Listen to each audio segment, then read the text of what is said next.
All right, Lily, how are you doing? I'm well, thanks. How are you? Welcome, JJ. Hey y'all, good to be here. Thank you for having me on this series. This is really exciting for me.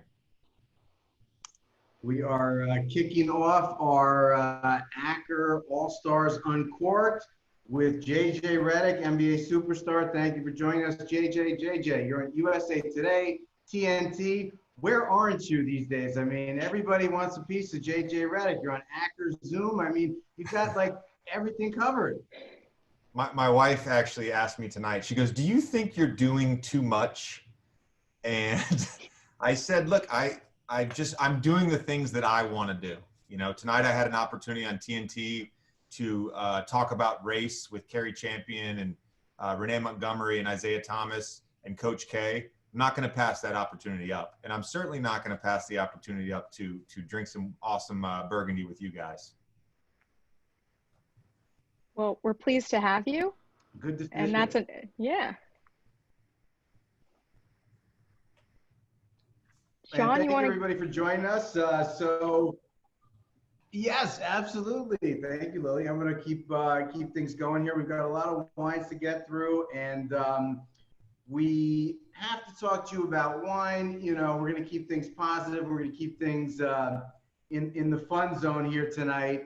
So, how did you start to get into wine? Like, you know, what was your first kind of attraction to it? Was it because of being in the NBA, or was it outside of the NBA, or tell us that story. Yeah. So my first real experience with wine was my senior year at Duke. On graduation weekend, I threw a little graduation party for my family, and I thought there was red wine and white wine. I didn't know there was actually different types of red wine and white wine. So I had a lot to learn. I went to Napa for the first time in 2010. I think a lot of consumers in the U.S. start with Napa Cabs and Napa Chardonnay. Me too. I started getting into some Pinots. Eventually, that led me to Burgundy, and then it was a very specific dinner in 2013 that was sort of my aha wine moment. And then, that basically took me to a place about 3 years ago when I got really into this and started collecting. I read wine books literally every day. It's a rabbit hole, and there's so much to learn about wine, not just Burgundy, but wines from all over the world. And it's also fun as you learn things and you gain a little bit of appreciation for different regions. You get to taste those wines as well and enjoy those wines and share those wines with other people. Yeah, every bottle has its own story, and even when you have a bottle a second time, at a second time, it's like it can have a different conversation. You know, it's just like people. You know, you meet like a person on a different day, and sometimes they're in a good mood, sometimes they're in a bad mood, and that's part of the conversation. You know, and it's I've been fortunate enough. You started pretty young age. I mean, I guess around 30 years old when you really started getting into it. I mean, that's fairly young to get into wine. I, of course, was in the business, so I had like a little bit of an earlier head start myself. But once you find that wine bug, it's really tough to lose it. Once it's like wine, it's what's for dinner. And Yeah. speaking of which, so how do if you're an athlete, you got to work your ass off, stay in great shape. How much do you drink? How often you drinking there, Jay? Do you drink before you play or not before the nights before games? Yeah. Always after the game? What's your routine? So I would say, for like a lot of Americans, the pandemic has totally upended my drinking routine, and I've consumed far too much alcohol in the last 6 months. I will admit to that. But typically, I don't drink nights before games. Hopefully, one of my teammates, one of my buddies, Josh Hart, who buys from you guys as well. He's my teammate with the Pelicans. Hopefully, he's on the call, but he always teases me because I don't drink the night before games. But one of the hard things during the season is actually falling asleep, because on game nights, I take a nap during the day. I drink coffee before the game. Then you play the game and you're all amped up. And Wired. really, the way I've found, especially as I've gotten older and I've got kids, I'm not going out to nightclubs or not really even getting the chance to go out to dinner necessarily after games. I'll come home, I'll fix myself some food, and I'll open a bottle of wine, and I'll get to do that. And then, you know, look, I'm like an obsessive person. So my routine in the off season, my training, it's a daily thing. And, you know, I believe in just moderation. So you fit it in when you can. And if that happens to be on a Tuesday night with you guys, like, we're going to get some wine in. That's the goal. Right. Yeah, I know that feeling. I mean, yeah, this pandemic's kind of changed everybody's routine. I mean, I spent half my year like running around the world, and for these last 6 months, I've gone absolutely nowhere, you know, outside of one small trip. And it's just kind of like, it's like, hey, it's like a whole new thing, like this staying home thing. It's like, you know, and you obviously traveling all the time, half the year as well. And you did have to travel to Orlando, to the bubble. And, you know, so the bubble experience, I mean, I guess, you know, it was funny when everybody went there. I'm a big NBA fan, big NFL fan. Those are my two kind of sports. And, you know, when everybody went there, there was a lot of grumbling amongst the players. And, you know, there's a lot of grumbling early on. Everything kind of settled in. And, you know, what was life like in the bubble? Was it a bit surreal? Was it a bit like, you know, and what's the wine culture like in the bubble? Is it kind of like, how prevalent is it in the NBA these days? Yeah. So I would describe the NBA bubble as like part AAU tournament, part summer camp. I wouldn't call it prison, but we were definitely sequestered, you know. Right. We were definitely sequestered in one place, so you couldn't really leave. So I actually didn't take any wine down there. My initial thought was, let me take some wine down there or whatever. Then I decided, let me go down there and see what this is like. So I saw the wine list at the restaurant at our hotel, and I was like, I'm gonna have to work on this a little bit. It was heavy on Napa tabs. So I went on Amazon. I had a Amazon Prime deliver me a wine fridge to my room, nice. And then I had some wine imported, and a bunch of players did the same. CJ McCollum, Josh Hart, Carmelo Anthony. There's a bunch of executives like Popovich and David Griffin, and some other coaches that had wine brought in. So what ended up happening is, you know, there was 5 or 6 games every day, and by like 10 p.m. at night, most of the teams were gathered in the hotel restaurant, and there was a lot of wine dinners. You know, just really awesome conversations, really awesome experiences shared around a bottle of wine. And somehow I got Josh Hart, who I think for about a year only bought Bordeaux from you, to come around and drink some Burgundy. I wanted to ask you, by the way, I wanted to ask you, John, typically this time of year, I would assume you're traveling, you're going somewhere, I would assume, for harvest and getting to experience that with some of your friends in the wine world, or not?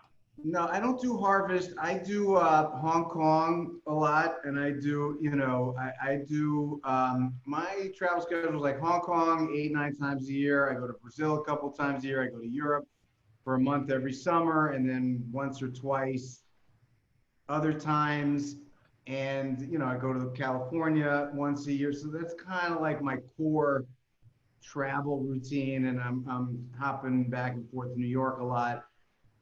Since I moved out of the city after being there 44 years. So yeah, I'm used to running around, and, you know, no matter what I'm doing, how hard it is, whatever the work is, you know, when dinner comes and you sit down at dinner and you have a bottle of wine, it's just like everything is good. You know, it's just like, it's such a beautiful thing. And yeah, it's so great to see you guys as athletes, you know, who can enjoy responsibly, who can, like, you know, enjoy it, relax, unwind, and still, you know, operate at the level you do physically and mentally, you know, with so many things coming at you, and the shape you have to stay in. It's good to see. You know, I think wine is the best beverage on earth, and I think, you know, it's great to see that you guys can enjoy it, and that people who drink, you know, wine, I think, enjoy life a little bit better, certainly more than people that drink Bud Light, wouldn't you say? Well, some of us have to, because of bets, have to chug Bud Lights. So I had to fulfill my end of the bargain on that one. What was that about? I saw you drinking Bud Light down the bubble. I was like, oh man, JJ, your power rankings are going down like 5 or 6 spots there with the Bud Light. Well, here's the thing, John. I'm a man of the people. I'm a man of the people, okay? I can sit here and enjoy a great bottle of Burgundy, and I can also enjoy a Bud Light or a Coors Light. You know, it's just all about occasion. So here's the story. So I was playing golf on an off day, and I was having a few Bud Lights on the course. And I went to get some water at the water fountain on the course. And because of COVID, the water fountain was shut off. And I was out of waters. So I took a picture and I put it on Instagram. It was a Bud Light, open Bud Light can on the water fountain. And I said, you've left me no choice. Well, this account called NBA Bubble Watch reposted the photo. And then they said, how many retweets for you to chug a Bud Light on camera tomorrow? And I said, look, if you get, it was a small account. John, it had like 700 followers. So I'm like, and at the time I probably had like 10,000 followers. So I was like, if you get 10,000 retweets by tomorrow, I will shotgun a Bud Light, no problem. Well, by like 3 hours later, I realized that they were going to get to 10,000, which they did very, very soon after midnight. And I'm a man of my word. And so I was after practice the next day, I was in the cold tub. And I had another golf round that afternoon, and I was like, I don't feel like drinking on the course today. I'm just gonna fulfill my end of the bargain. I'm gonna multitask. So while I was cold tubbing, I shotgunned the beer, and I loved it. It's great. It's great. Right. All right. Well, that's good. And what else? So when you pick the wines, what to bring, what are you drinking in general? What kind of wines are you having? Are you all over the place? You trying different things? You like to experiment, or you kind of like find yourself in a routine? Mostly Burgundy. But so here's the thing. So I'm an obsessive, and for a long time my obsession was watches, and I got super into watches, and I dove in, and for like 10 years, I just read and went to auctions and met with collectors, and it was my obsession. What I realized with watches is that it became a singular pursuit. There was no one benefiting from my watch collection other than myself. It was selfish to me. And while I still can enjoy a watch, what I realized was I'd rather find something that other people can enjoy. And I already loved wine, and I'd already gotten to experience some great wine. And so when I started collecting, it was Burgundy. And so I would say like 90% of my collection is Burgundy. Probably 80% of my collection is Burgundy. I have some older Napa cabs. I have a bunch of Barolos, some Spanish wine. I don't really collect Bordeaux's. If somebody offers it to me, I'll drink it. But again, going back to the Bud Light thing, like it's all about occasion. Like if I'm at the pool on a hot, July afternoon, I'd love to have an Albarino. It's a light, refreshing Spanish white. Something like that is great for me. I don't necessarily want to open a bottle of, Chevalier Montrachet from 1993 or anything like that at the pool. So it's all about occasion. You have your special occasion wines, and you have your daily drinking wines. Right. Well, speaking of wine, we should drink some wine, right? Why don't Yes, we have let's some do it. Corton-Charlemagne here. Lily, why don't you tell us about the first white wine that we're drinking? And Certainly. I will just chime in and say, I also personally very much enjoy Coors Light, preferably out of a Zalto glass. Tastes even better that way.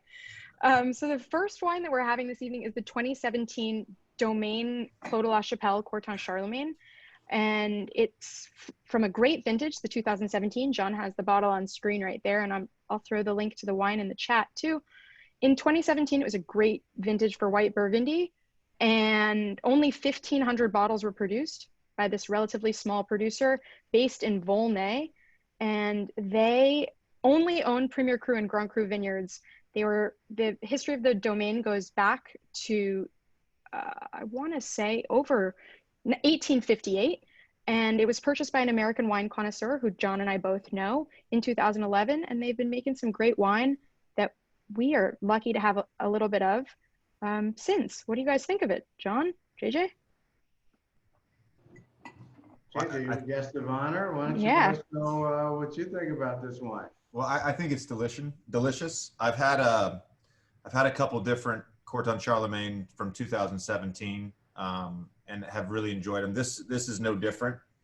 You know, we were talking earlier, but it's definitely still a little tight, but it's delicious. I poured myself a little bit, and I'm decanting the rest in the fridge right now. But it's delicious. I poured myself a lot. I poured myself a lot of it already. Actually, I got a head start here. I was prepping. I had to loosen up for the show here. I think it's absolutely delicious, though. Yeah.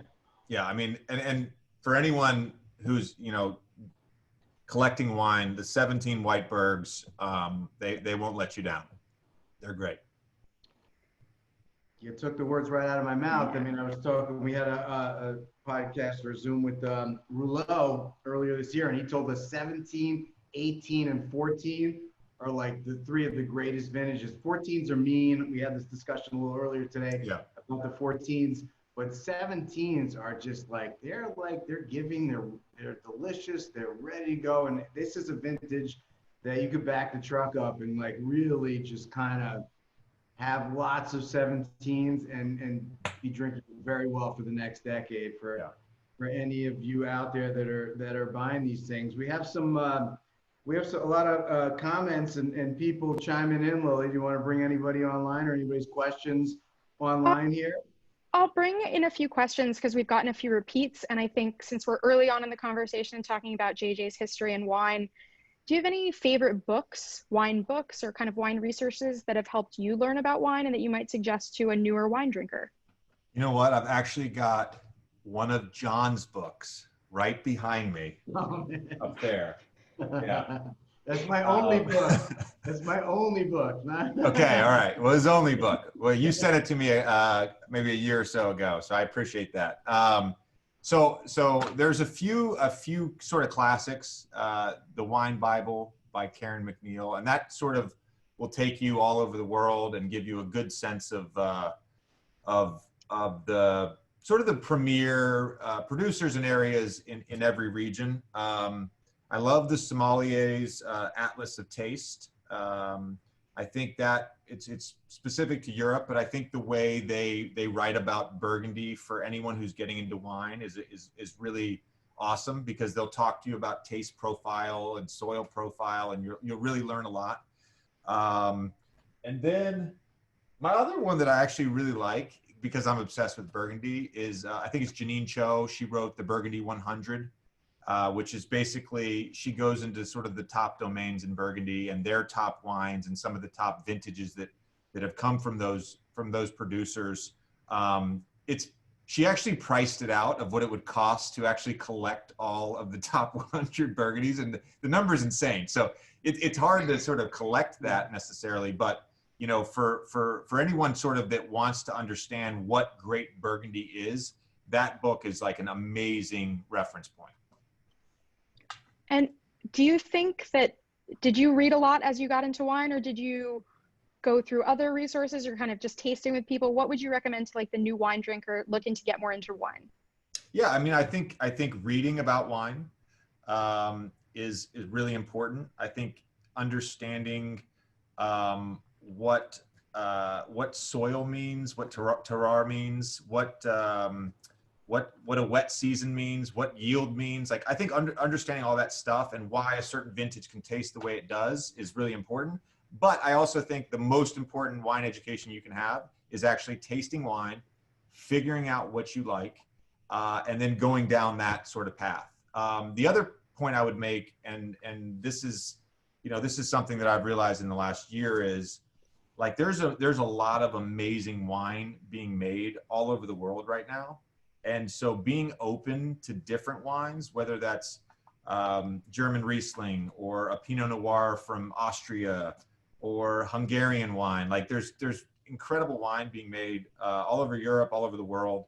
And so just kind of having an open mind about wine. And, you can think I know I did when 8 to 10 years ago, it's no, I like this wine and I like how this wine tastes. And then as you sort of try different wines, you're like, I could never drink. I'm not going to name the producers, but I could, I could never drink those wines now.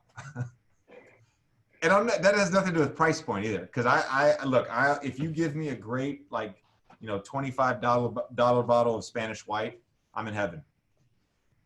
Yeah, there's a lot of great wines that are, $20, $30, $40, $50 a bottle. Obviously, when you get in the fine and rare, the collectible wines are going to age for a long period of time. It's kind of a different level, but like, I'm the same way. You find certain wines that you like, but you also like to spice it up, even though Burgundy is considered kind of the pinnacle of the wine collecting world, because I mean, like Lily said, how many bottles do they make of this Corton-Charlemagne? 1,500. 1,500 bottles, 120 cases. That's like nothing. That thing, it just like goes like that. It just vanishes into the world, 120 cases for the world. I mean, just think about the distribution. How many are you going to send to London? How many are you going to send to Germany? How many you send to Hong Kong, US, Brazil, all these markets? It's like you sent 5 cases to all these different countries. It's like nothing. You can't even see it or get it. But thankfully, there's a healthy secondary market with these things that we specialize in and kind of find these wines.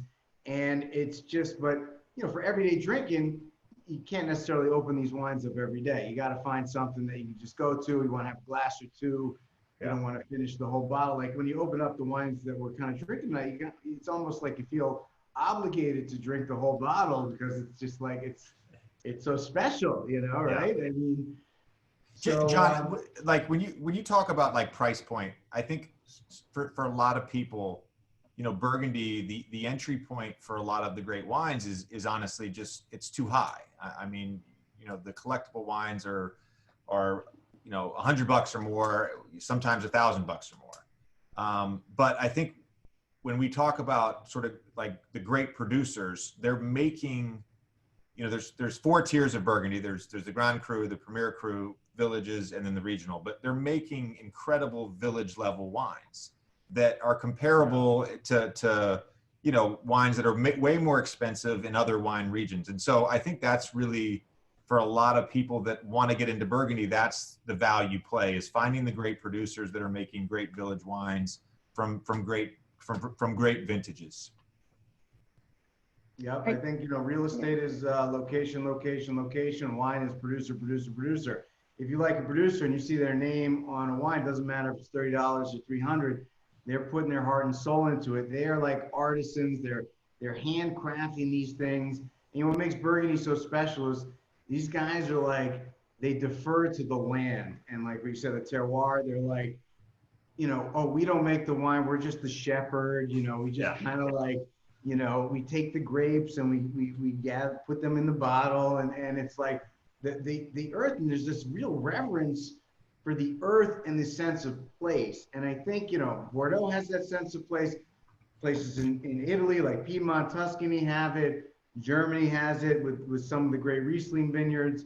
Spain has it, and California has it too. Although I think the style of wines in California, I think there are a lot of wines that are like the high alcohol supercharged wines. And then there are wines that are like trying to be classic. And that's like I don't want to say good versus evil, but I want to say there's a big, like battle between those kind of style. And some people like big, rich, heavy, high alcohol woo wines, and some people want something that's a little more reserved and elegant and kind of old worldy, and there's a real, difference between the two styles in California, which makes it tough to navigate for a lot of consumers. Yeah.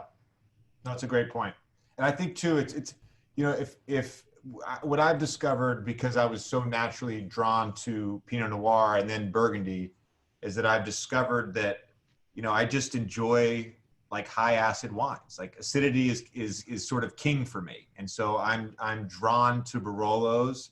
I'm drawn to German Rieslings.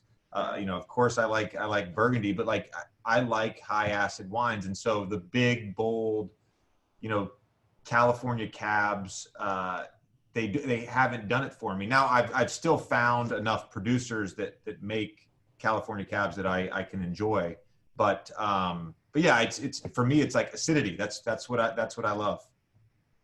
Yeah, that kind of high pitched, like, it's a good one. Good ass will make you like kind of sit up straight, gives you good posture, it gives you kind of at attention, it really, Yeah.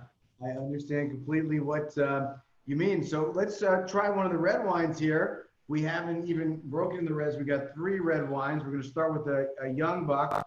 What's our first red wine here, Lily? The Lignier, correct? So the first red wine we're going to start with is 2016, which is a phenomenal, really well-balanced vintage for red Burgundy from Hubert Lignier, Clos de la Roche, so a Grand Cru vineyard.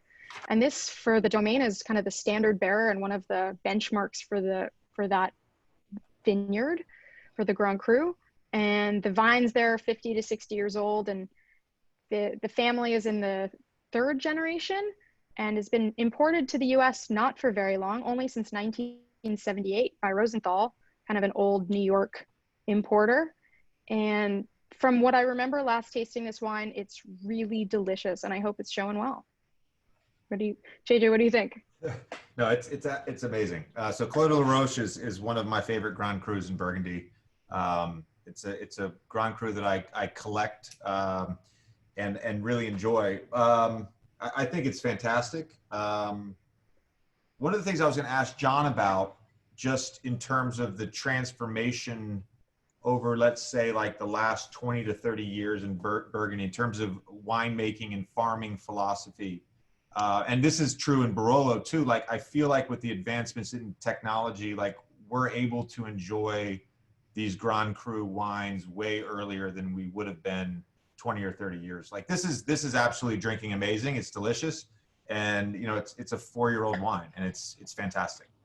Right. I think that's, more than technology, it might have to do with a little bit of global warming and a little bit of like that kind of influence. It's definitely warmer. The harvests are happening earlier in Burgundy. I mean, we have a lot of relationships with all the top producers, and they say this again and again. The harvest is kind of earlier and earlier, and it's definitely, whether it's a week early or 2 weeks or a few days, they all know, they all kind of they're cutting their vacations a little shorter every year, but they monitor the grapes and the wines the same way, and they make them the same way.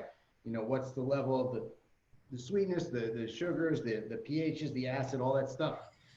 So they're on it and on top of it. So I don't think that the quality is changing. I just think it's like shifting, and the wines are delivering a little more fruit and a little more forward qualities, like you've noticed. And the 16, it's interesting. 15, 16, they're 2 back-to-back great vintages. We were originally going to have a 15, but then somebody bought them all. So we called an audible because the wine moves out of the inventory too fast.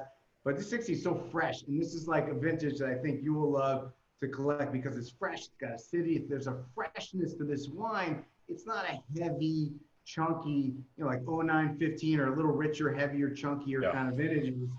And this 16 is all about freshness, delicacy, elegance. And I decanted it because I felt it needed a little air time to open up. But you can get pleasure younger out of Pinot Noir than you can out of Cabernet. Like with Bordeaux and Cabernet, you really need to give it 5, 10 years, 15 years for it to really 10 or 15. And I think with the Burgundy and the Pinots, there's a approachability that you can have. You don't feel bad drinking it young. In fairness to Bordeaux, I will say when you get to that like 40, 50 years or older, 80 years, 100-year wines, Bordeaux is like, Bordeaux takes over and kind of, there's some exceptional Burgundies that can do that. But in general, the longevity factor of Bordeaux is like unquestionable. But Burgundy has that drinkability. And people today, we live in like a bing, bing, bing world. Everybody going now, hey, Burgundy offers that pleasure for sure. John, I wanted to ask you about your decanting philosophy with Burgundy. So let me what I've learned in my own experience in drinking Burgundy is I like to taste the wine first. And it doesn't matter if it's 30 years old or 5 years old. I like to taste it first. And if I feel like it's tight and wound up, you know, I give it a decant. Generally speaking, I'm probably going to decant the younger stuff, and I'm not going to decant the older stuff. I'm going to let that sort of evolve in the glass. But for the most part, I feel like there's probably two schools of thought on that. But I feel like generally speaking with Burgundy, for the older stuff, you're not going to decant it. You're going to let it sort of sit in the bottle while you drink it. But I'm just curious what your philosophy is. I think, you know, there was a great mentor of mine, a physicist named Dr. Bipin Desai, who lives in LA.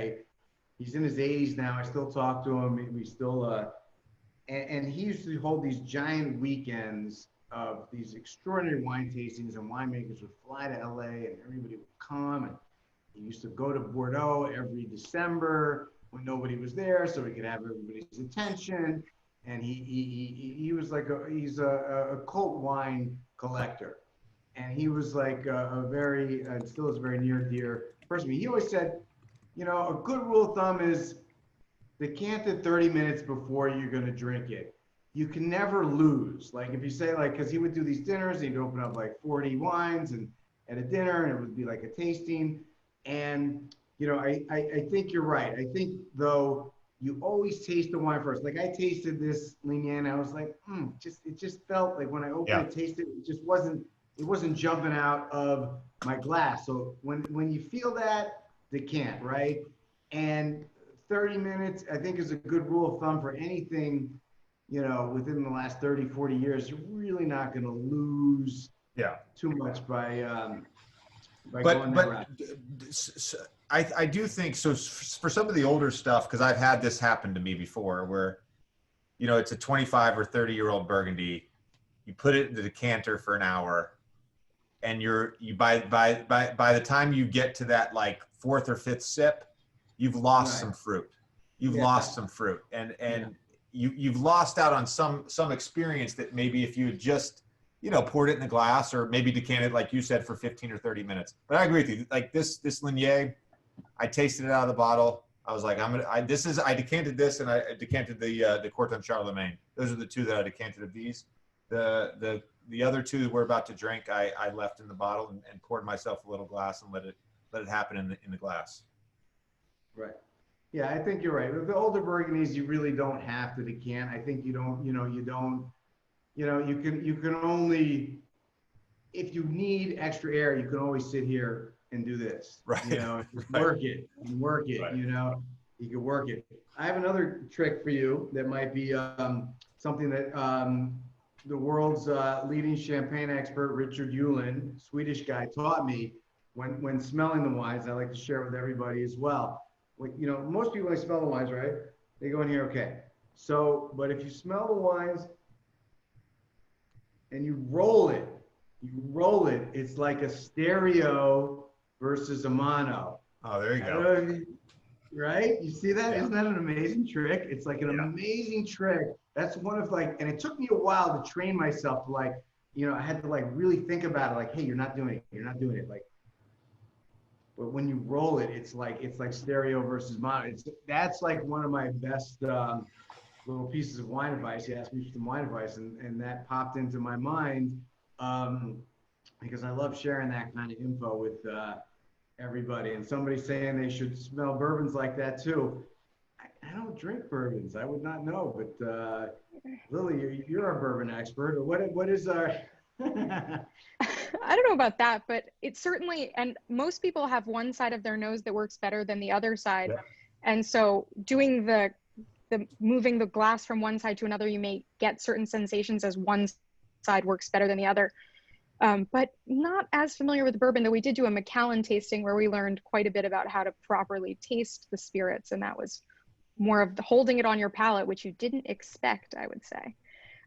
In terms of the older wine, I think one thing to add might be that we, especially with super old wine, as John mentioned, Bordeaux's that are 50 plus years old, and even older Burgundies, that decanting off the sediment, which some people find really important, and standing your bottles up. So if you are having something that is older, to just even stand the bottle up, leave it standing, open or closed. John and I discussed opening his wines an hour or so in advance of the tasting just to let them breathe while open versus a full decant. So lots of things to consider. Yeah.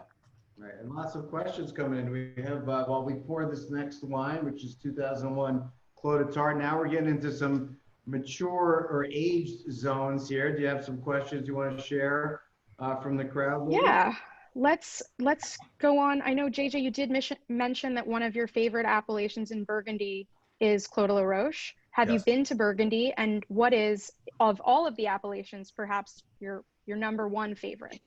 Oh, yeah. If you can name just one. Sure. So I haven't been. So my wife and I, we just had our 10-year wedding anniversary in June. We were scheduled to go to Paris and Burgundy in May, at the end of May, and unfortunately, due to COVID, that was obviously canceled. So I've yet to go to Burgundy. It's literally the top of my bucket list right now. I can't wait to go, and thankfully to people like you guys, like I feel like I have enough contacts now where I can sort of have a great experience. So with Burgundy, I would say, like, it's hard to say because it's easy to talk about DRC, and it's easy to talk about like Latache and Latache, but Latache is like, it's not like even a wine that I'd necessarily want to drink once a year. It's such a special wine. I would say for the Grand Crus that I drink the most and enjoy the most, and I feel like for a good vintage have that perfect balance of tannins and acidity and fruit, I think it's Clos de la Roche. I really do. And Dujac and Ponceau are my two favorite producers of Clos de la Roche. Well, I'm glad we could include it tonight then. Yeah, thank you. I'm going to ask one more question, then we'll get into the next wine. We had the question, and I know you're really into food and restaurants and all of that. I know what is the favorite pairing you've ever had? If you can name just one. Favorite pairing? Wow. So there's two pairings actually, and they're both so bougie and so wrong, but they're so right at the same time. So it's a great champagne and a great caviar and a great white Burgundy and a great lobster, like a butter poached lobster and white Burgundy. Like that, to me, that's as rich and as decadent and as over the top as you can get. Of course, you can find like a great red wine and a red meat combination, but for me, those two combinations are the best. Excellent. I'm glad you said that because it was interesting. Everybody seems to be focused on red wine, red wine, red wine. And like, me, as I get older, I drink more white wine and drink, more, and so it's like, there seems to be like this kind of thing. Well, oh, it's white wine. It's not like a red wine. It's a white wine, and I think that's really a misperception because, like, personally, I think when I drink white wine, it's easier on my body. It's just easier on my brain, like the next day. I don't know. I just feel like it's not as heavy. I think the red wines have more tannins, more things, and like it's nice to hear, some positive love for the white wine because, like, everybody seems to be focused on the red wine. I mean, don't you find that when you're drinking with your peers and the players, everybody's drinking red, or are people into the white wines also? No, it's a lot of red. It's a lot of red. That's why white Burgundy is such a great like segue into the white wine world, because it is a little more, I wouldn't describe it as full bodied, but it has more body to it. There's more depth to white Burgundy. The other thing too with white Burgundy is like, I literally drink it when I eat anything. Like it doesn't have to be, I don't have to drink white Burgundy and, lobster or a piece of fish or or oysters. Although I do love oysters and white Burgundy too. Chablis and oysters, that's a hell of a combination too, by the way. But I think white Burgundy is like just a great sort of intro that I've kind of put with some of my fellow NBA wine drinkers. By the way, we've got an all-star cast on this Zoom right now, John. Yeah, everyone's really pumped up in the chat.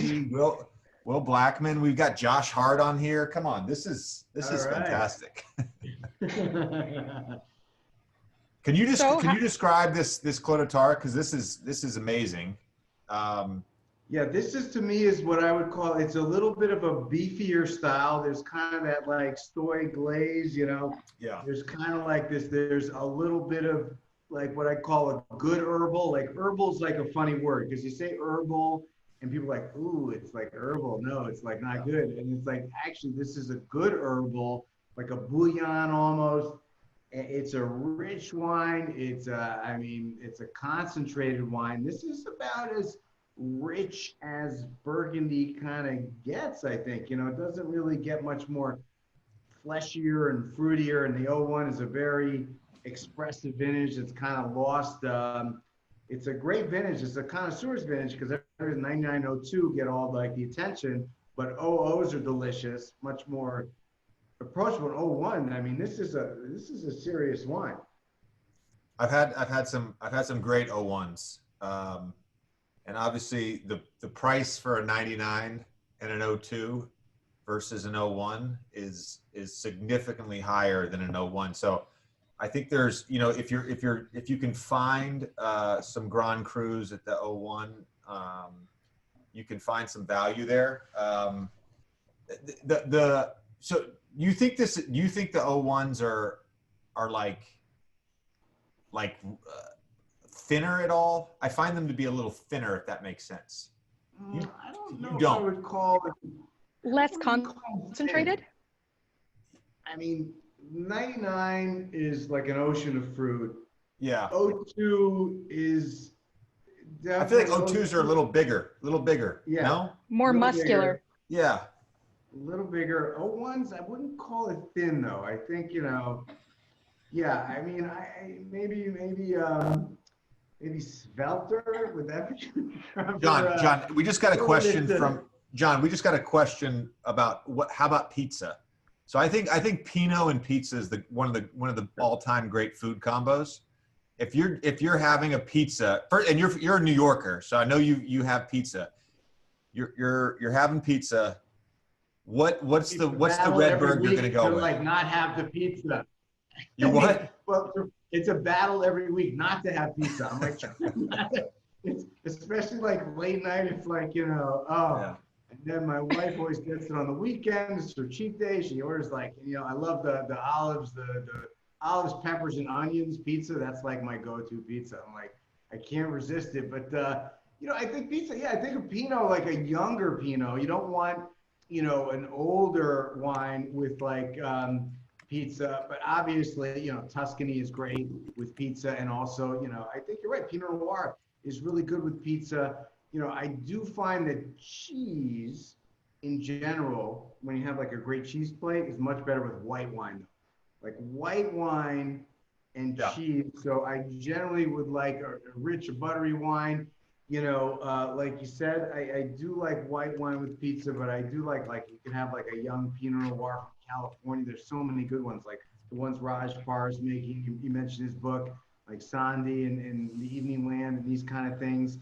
And that reminds me, something I wanted to ask you about is your diet. And like, you know, what is your diet? Because I work hard on my diet. I try to like, you know, eat healthily. You know, I don't, it's, you know, I work hard at it. Let's just leave it there.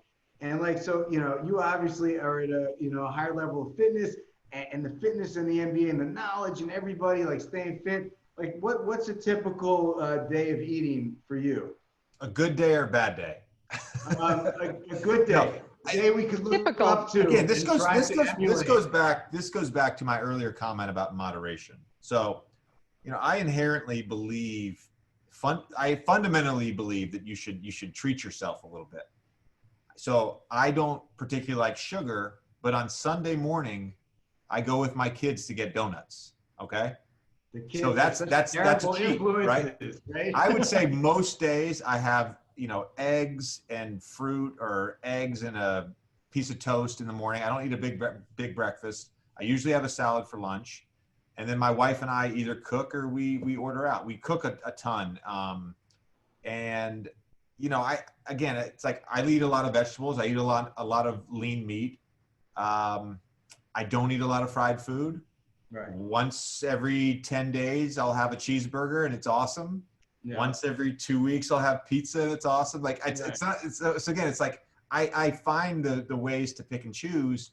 And, you know, as I've gotten older, I've realized I can't get away with as much as an athlete. You know, I'm 36 now. So, when I moved to New Orleans, I played my whole career at like 195, 196. And when the shutdown happened in March and our season shut down and the world kind of shut down, I was like 206. So New Orleans got the better of me, you know, and then I lost all that weight back during quarantine. I basically ran my butt off for 3 months before the bubble. But that New Orleans cuisine will get you, man. It's a lot of fried food. It's a lot of sauces. There's not a better like food culture in the country than New Orleans. It's the greatest. Right. What are your favorite restaurants there? Great question. So my favorite restaurant, I wouldn't even describe it as a restaurant. It's just a place where you go for food. It's called Turkey and the Wolf. Mason Hereford is the chef. There's nothing on the menu that makes sense. Their most famous item is a collard green melt. But that's Turkey and the Wolf is my favorite restaurant in New Orleans. Paladar 511 is sort of a new school Italian place that's great. I love Clancy's. Love both of Nina Compton's restaurants, which Compare Le Pan and Bywater American Bistro. They're both fantastic. But you can't there's no such thing as a bad meal in New Orleans. And the other place I should mention, by the way, if you're ever in New Orleans, for anyone listening, if you're ever in New Orleans and you want to eat brunch, go to Bearcat Cafe. That is the spot. That is the spot. Perfect. Bearcat Cafe. So we've gotten one question that as we transition into maybe the next wine, or John's just refilling on the Clos de Tart, but people have asked for you to compare what is the Burgundy equivalent of Duke basketball? In terms of a player? I think in terms of the legacy, perhaps. It's been brought up several times. Oh man, the Duke. I have to think about that one. Big. We mentioned DRC already, and it could be DRC. You know, JJ. I mean, Coach. Here's the thing. Coach K is DRC. There's the analogy right there. Coach K is DRC. He's going to command the most attention, the most demand, the most at auction. You get Coach K for a speaking engagement, he's going to get the most. The best players at Duke, we're all Grand Crus. We're all Chambertin, Musoni. We're all just we're those people. But Coach he's the monopolies. He's Romani Tanti and Latache. He's DRC. You heard it here first. Yeah, I see somebody says the DRC is overhyped. I have to disagree with you, sir. Whoever's saying that, because it's not. I mean, it's just not. The prices are ridiculous, but it's just not overhyped. Well, the thing is, Lives up to it. You can't get the prices. The market determines what's right. Like people that buy these wines, they're not buying them because maybe some people buy because they heard DRC and they have money and they don't really know the wine. But the people that collect wine know the wines. They buy this wine. It's the number one wine in the market, in the retradable market by far. It dominates the marketplace. And so, it's a special wine with a special history. And, so it's just okay to have different opinions. It's what makes the world go round. It's fine. Nobody's wrong. Nobody's right. And that's what makes wine so great. We all feel like, I like this wine. I like that wine. And we're all right. Yeah. John, I know we were going to maybe discuss some top fives in this discussion. Who in your opinion, not necessarily your favorite, but in your opinion, are the top 5 red Burgundy producers? Oh, I can whip it off pretty quickly. That's DRC, that's Rousseau, Loire, Ligier Belair, Dujac, Roumier. Can I get 6 in there? Am I missing that's 6? Like I have to like talk about how to make it 5. Am I missing somebody? I'm probably missing somebody. I mean, you just hit 6. You just hit 6. I'm going to cut him off at 5. I think that's how this works, right? He named 6. I wrote them all down. He named 6. Well, speaking of top 5, what are the top 5 wines that you've ever had or tasted in your life? Can you access that data bank at the moment? Yeah, I can because I wrote it down earlier. It took me 10 seconds to write it down. All right, so I talked earlier about my aha moment with wine. I was at 11 Madison Park, okay? And I was celebrating, 11 Madison Park is a Michelin-starred restaurant in New York City. There's a tasting menu. It's a whole experience, 3 to 4 hours experience. We had a great sommelier that night. He guided us through the night. And we started with a great rosé champagne. Then we had a 90 Bouchard La Romanée. He came back to the table and he said, hey, what do you guys want to do now? There's 4 of us. And I said, what's the best Burgundy you have on the list? And he said, well, we have 1 bottle left of 1978 Latache. And I said, we'll do that. So we had that, and I said, and it showed beautifully, and I was like, that's it. That's the greatest wine I've ever had. Yeah. So that's my first. And by the way, we still had to do the red meat course. So he brought us a 59 Rinaldi Barolo to finish the meal. Just one of the all-time great meals of my life. Was at a wine dinner a couple years ago, and we had a bunch of amazing stuff, but the wine of the night was, my second wine is a Terroir Montrachet. It was a 1966 Terroir Montrachet. Okay. We came back to it at the end of the night. This was after like a 69 Chambertin, a 1990 Mayo Comazé Au Brulet. I think we had a 2010 PYCM. Like we had an amazing night. And then we came back to the 66 Montrachet. And we were like, this is it. I mean, this is the greatest wine of the night. I had an 89 Montrachet from Romanée a couple years ago over All-Star break that I actually bought from you guys. I hiked up a mountain in Tennessee. I had the hotel deliver the bottle at temperature up at the top of the mountain. And we had a lunch up there with my wife and my best friend and my sister-in-law. So that was phenomenal. A 1993 Chambertin from Rousseau. That's up there. And then I got to put one wine in there. And this is not necessarily the best wine I've ever had, but it's my most enjoyable wine. And in 20 years, it's still going to be drinking amazing. And that's an 05 Clos de Roche from Ponceau. It's one of the best wines of the last 15 years. It's just so good. So those are my 5. And I've had older stuff, and I've had, I only have 1 Latache in there. I've had a bunch of Lataches, but those are my 5. I think those are solid.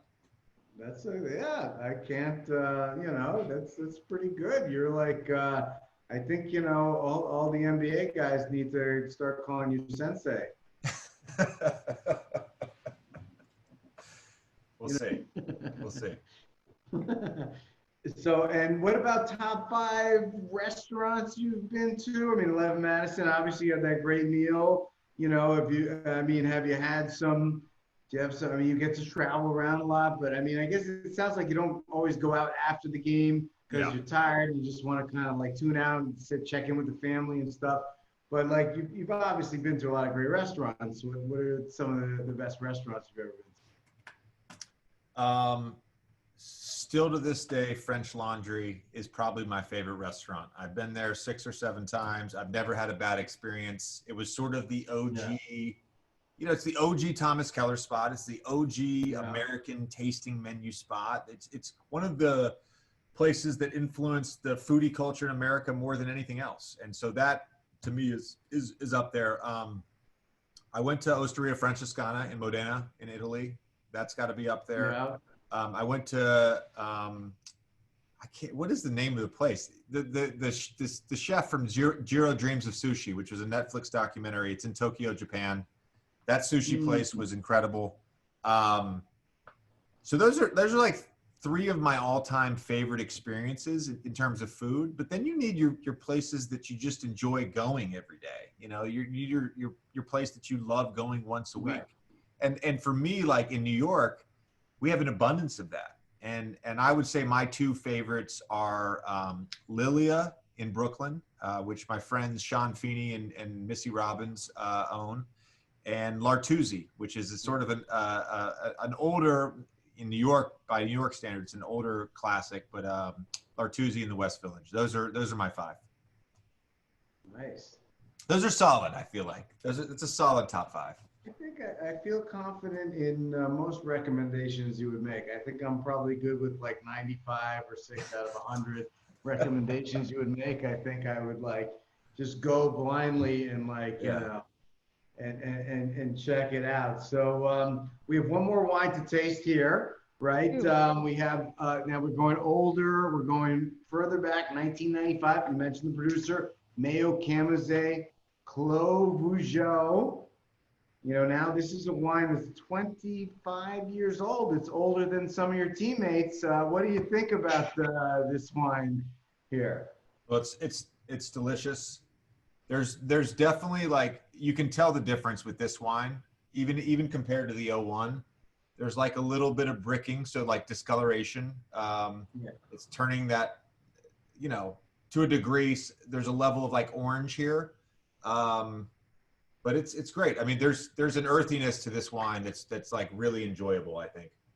Yeah, there's a 95 is a vintage that's a little bit of you know, it's like a rusty, earthy, leathery kind of style to it that's like a little backsided. It's a little bit, you know, it's got that intensity, and I think it's now really starting to come into its own. For many years, a lot of people wanted to write off this vintage, say, oh, they're too hard, they're too mean, they're not friendly, blah, blah, blah. And a lot of people I know, they sold their 95s, but now, 25 years later, you're starting to see, wow, okay, this is a vintage that I can enjoy. Of course, Mayo Camazé is one of the great producers that there is, you know, in the world today.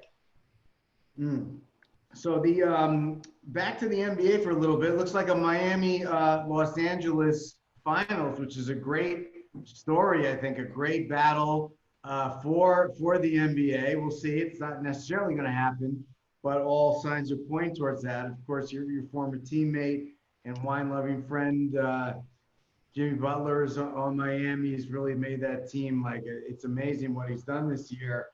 And you know, what's going on with like next year?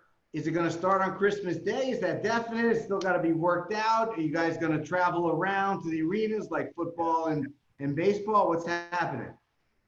I think it's very unlikely we start on Christmas Day. I'm just going to be honest with you. I think we'll start sometime early next year. I think the NBA. Look, here's the thing: we're all waiting for either rapid testing or therapeutics or a vaccine. Like, we want fans in the stands. Fans are good for us. The game is good for fans. So we want fans in the stands. And ideally we're not in a bubble next year. I think there's a season one way or another, but I don't know what that looks like. We'll have a you know, a long negotiation, a long talk over, you know, 2 or 3 months once the season ends, and we'll figure it out with the league. But look, Adam Silver, our commissioner with the NBA, Michelle Roberts, our executive director with our union, and Chris Paul, who is the head of our executive committee with our union. The three of them, their leadership on this over the last 6 months, their leadership going forward, it's been phenomenal. And our league, we've finally gotten to the point where the owners, the league, and the players, it's a partnership, and we all sort of are moving in the same direction. We all want the same thing. And that's a great product, and we want to be smart about it. We want to be healthy. So we'll figure it out. We'll figure it out. In the meantime, there's lots of wine to be drank until next season starts, because this is probably my longest off season ever. And yeah, we can watch a little football. We can handle the football for a couple of months. Yeah. We can manage, and then Yeah. but we're definitely eager for next season. I mean, this season, it's very interesting with like how the whole playoffs played out, and this whole it's just, I mean, it's great. And thank you for all you guys for like taking the sacrifice out of your personal routine, your personal life to entertain us all, down there and go down there. I mean, that's a big thing, not to be with your kids, not to be with your wife, to go down there for 2 months, have to practice for a month, and then, play to see if you're even going to play. I mean, that was a big commitment, but I think America needed it, and it was a great thing that you guys did. Thank you. John, so we just got a question about sort of lower price wines, everyday wines, Yeah. and our fifth wine is one of those wines, and I told you this earlier today. It's from a great producer, Yeah. also from a really good vintage. Just can you guys talk a little bit about this wine, because it's Of course. We have the value wine at the end. Lily's gonna talk about that. So as we started the tasting with the 2017 white Burgundy, we're going to end the tasting with 2017 white Burgundy. And I think it's a lot of our favorite recent vintage for white wines. And it's from Domaine Favourly. And this is a clos, so an enclosed vineyard that's been in the Domaine's ownership since 1933. And it's from the Corton-Charlemagne, where you might find some of not necessarily lesser wines, but certainly less expensive wines than in the Côte de Beaune or the Côte de Nuit. And I think this is a great pick, and JJ, you'll tell us what you think about it. So we've had all these great, fancy, expensive wines. The wines we've had are all between 200 and 600 a bottle. They're not cheap. And now this wine is, let's call it less. We won't say the price of it yet. So are you enjoying it after all these great wines? I think it's phenomenal. It's very fresh, first of all. So I think one of the important things for anyone sort of listening that wants to buy wine, as you sort of move further down south in the Côte d'Ivoire, like you're gonna get very good wine, if not the same level wine, for way less expensive. And this is sort of no different. Volnay is another great example for red Burgundy, where you can find phenomenal wine at way less expensive prices than some of the other Grand Crus. This is amazing. Can you guys just talk a little bit about Favourly and just their domain, their history? Because this is one of the biggest producers in Burgundy. They've done sort of a huge investment in the last 30 years in their production, and the quality of their wine coming out of this domain is phenomenal right now. Yep, that's Lily's going to take care of that, because I didn't graduate college, so Lily's going to handle that. So Domaine Favourly has been around since 1825. They're in their 7th generation, based in Nuit Saint-Georges. In the past, I want to say 10 years, they did a massive renovation of the winery, and it looks, as John mentioned earlier, like kind of like a cathedral. It's just beautiful. And it's now led by a gentleman named Erwan and his sister Eve, and they're really lovely people with a great kind of American experience. So they've certainly tried their best to share their wines with the American marketplace to make us all more familiar with Burgundy and the big range, as JJ mentioned, of price points, vineyard sites, all of that a large negociant house, so a more of a merchant that has both ownership of vineyards and also buys grapes to make wine from properties that they may not own. And I think that's what is really great about Favourly, the kind of diversity of property and real estate. Of course, it gets more expensive as you get to smaller and smaller real estate patches. But for a wine like this, that's from a monopole that they've had in the family for almost 100 years, it's delicious. It's definitely delicious. I love it. Yeah. Nobody's made this wine, this vineyard. They've had it for 100 years. And Erwan's definitely taken, I think, the level of the winemaking, just the operation over the last 15, 20 years. It's just, it's gone to another level. And that's what happens sometimes when generations take over. The new generation comes in. Sometimes the old generation is, they're just like, whatever, we're just, yeah, it's just a product, we're making it. But Erwan Favorly is one of the great guys in Burgundy, and he's really on top of it, and they're making fantastic wines. As our Drouin and Jadot are some of the other big boys, and Bouchard are some of the other like big producers in Burgundy. They're still making great wines. So we've had all these great wines.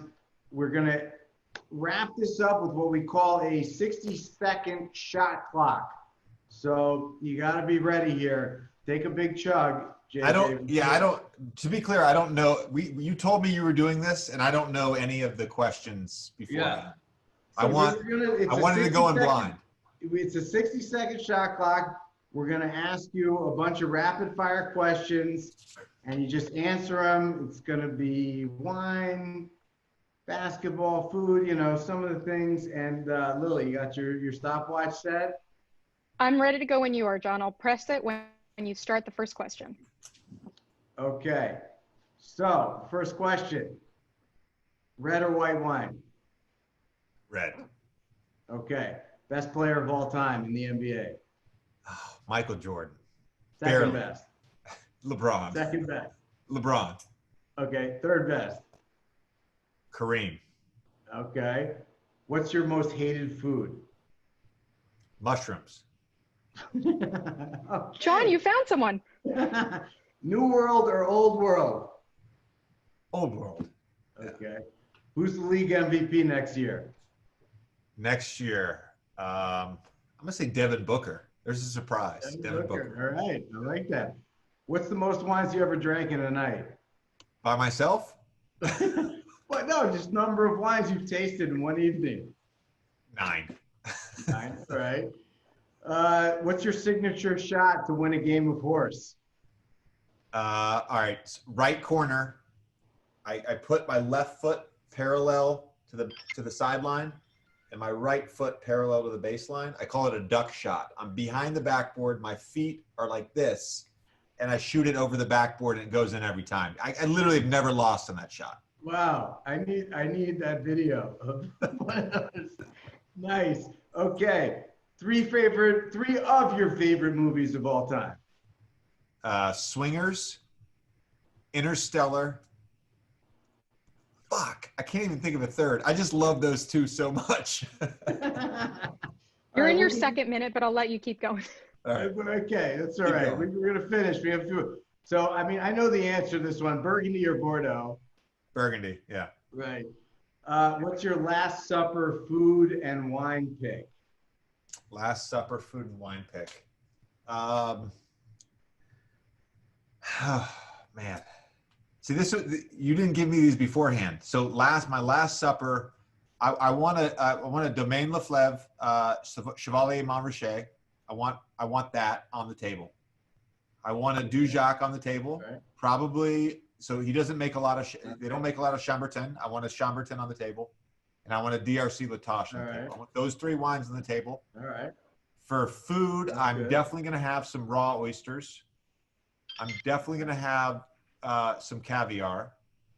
I'm probably going to have some sort of barbecue, either like smoked brisket or smoked beef rib.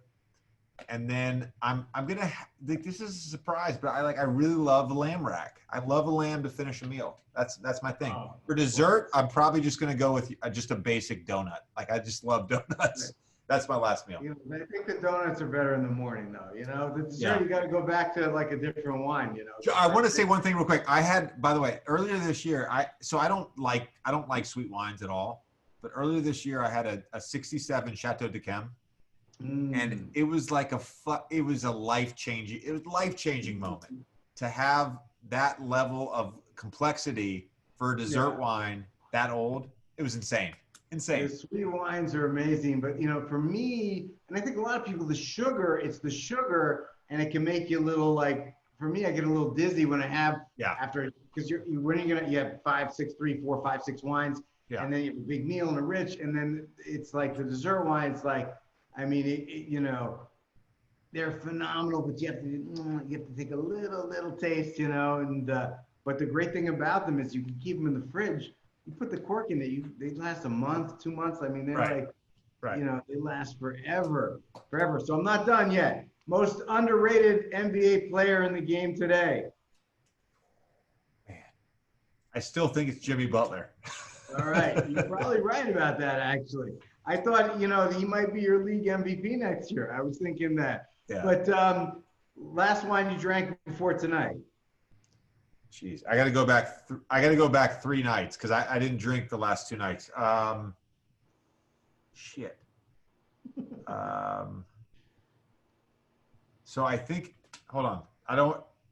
You are getting old, JJ. No, I am. You are, well, because I was in Sag Harbor on Friday and Saturday, and I drank a couple wines, and I'm trying to remember. So I think it was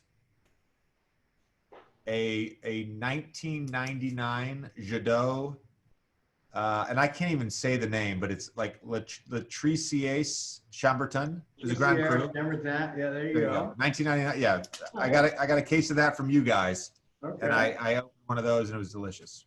All right. Good job. Good job. Best player you ever played with? Best player ever played with, Chris Paul. All right. Do you like champagne to start a meal, to end a meal, or at the club after the meal? John, I haven't been to a club since like 2011. Come on. I'm just asking. Oh, come on. No, there's no, every great meal should start with champagne. I'm a believer in that. And Chelsea, my wife, she thinks the same way. So champagne to start a meal for sure. Who are 3 of your favorite musical artists? Arcade Fire, Dermot Kennedy, and I got to throw some hip hop in there, so I'm gonna say Outkast. Okay, all right, cool. And best NBA team of all time? The '96 Bulls, no doubt. All right. Bulls. And what is the one unicorn wine you want to try but haven't yet? Oh man, that's tough. Probably a Roumier Musigny. Yeah. All right. That's he makes like 0. I mean like 1 barrel. Next to none, right? I know. Well, I had a flight of 3 in the Hamptons when you were down in Orlando. Otherwise, we would have let you know about. 99 is spectacular. And lastly, which we neglected to speak about, which is super important, your new podcast, Old Man and the 3. Who's the old man? Who's the 3? What's going on with that? Why did you start it? What's going on? Yeah, so I've been doing podcasts since 2016. I've done over 100 episodes. I never owned my own podcast. I never owned my own IP. So for me, I wanted to start this new podcast. My contract with The Ringer had run out. So we named it. So I love literature and I love Hemingway, and one of his famous novels is The Old Man and the Sea. So it's a little play on words there. The Old Man and the 3. I'm the old man, but I'm also 3 because I shoot 3s. We've released, I think, 15 episodes now. We've had everyone on from Kevin Durant and Dwayne Wade to Stacey Abrams and Michael Lewis. Next month, we've got Coach K, Andrew Yang, DeMar DeRozan. Like, our list of guests is just endless. It's been a lot of fun. We have great conversations. We have serious conversations, but we also make it fun. So it's been a really cool experience, and owning your own podcast and owning your own business has been it's been a learning experience. It's been really different the last 2 or 3 months. It's been really fun though. You know, one thing that I've learned with the pandemics, I've been listening to a lot more podcasts, and there's 2 types of podcasts I listen to. It's sports and it's history. I'm like, those are my 2 wheelhouses, and I listen to your podcasts all the time, and it's great. It's super entertaining. You have amazing guests. And like now, it's like first it was basketball, and now I start to see you're talking to people that aren't basketball either, and I like to see that. And you're just branching out to the whole world, and you have a great platform, and you're incredibly engaging. And so is it just the Old Man 3? You're gonna do a little bit more? What are you doing? We've got some upcoming podcasts that we're going to release on our network. We're in development right now. Our next one we're going to release is definitely going to be a food and wine focused podcast. Actually, it's funny you asked that question. I would anticipate that podcast will be launched sometime mid-November, I think is what we're shooting for right now. But yeah, there's going to be a few podcasts on our network that we're going to develop and produce. And one of those is definitely going to be food and wine. I can't tell you the name though, John, because it's just, I don't want anybody to steal it. It's just too good. The name of the podcast is too good. It's another play on words. I can't tell you, John. Right. I know I told you earlier today. Don't say it. Don't say it. We know how to keep secrets, and if you ever need a chief drinking officer, let me know. I can I'm good on boards. I can handle the boardroom and all that stuff. And, thank you so much for spending some time with us, kicking off this All Stars Uncorked segment. It was great to have you here. JJ Redick, NBA superstar, burgeoning media mogul. Thank you so much, JJ, for being here. All the best, and look forward to drinking with you again soon. Yeah. Thank you, John. Thank you, Lily. I appreciate it. Thank you. Thank you so much. Have a great evening, everyone. Cheers.